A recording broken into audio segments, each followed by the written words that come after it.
ফেনীর দীর্ঘদিনের সমস্যা সমাধানে কাজ করছে সরকার।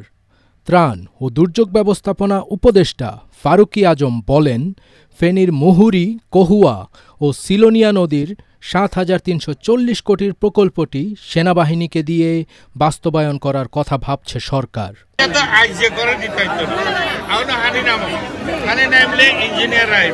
এইবার সেনাবাহিনীরা দিয়ে বানাই দেবো। আগে আমরা অন্যদিন বানাইছিলাম, এটা থাকে নাই। আমরা কেন থাকে নাই এটা চিন্তা করতেছি। একবার দিয়েছি তোমার, এটা উড়াই নিয়ে গেছে। এটা যেন এর পরে এইরকম আসলেও যেন উড়াইতে না পারে, সেই রকমের ব্যবস্থা করে দেবে। ফেনীর পুরাতন মুন্সিরহাটে একটি আশ্রয়কেন্দ্র পরিদর্শনে গিয়ে এসব কথা বলেন উপদেষ্টা আরও বলেন, ফেনীর উত্তরের দীর্ঘদিনের সমস্যা সমাধানে কাজ করছে সরকার। স্থানীয় সমাধানের জন্য উদ্যোগ নিচ্ছে কর্তৃপক্ষ।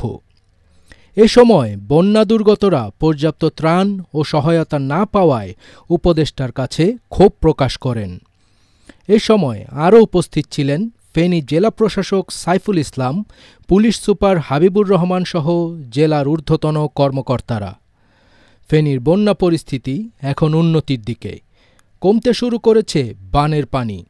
উত্তরে ২ উপজেলা ফুলগাজী ও পরশুরামে স্পষ্ট হয়ে উঠছে বন্যার ক্ষতচিহ্ন। ফজবির তাজ, এটিএন বাংলা।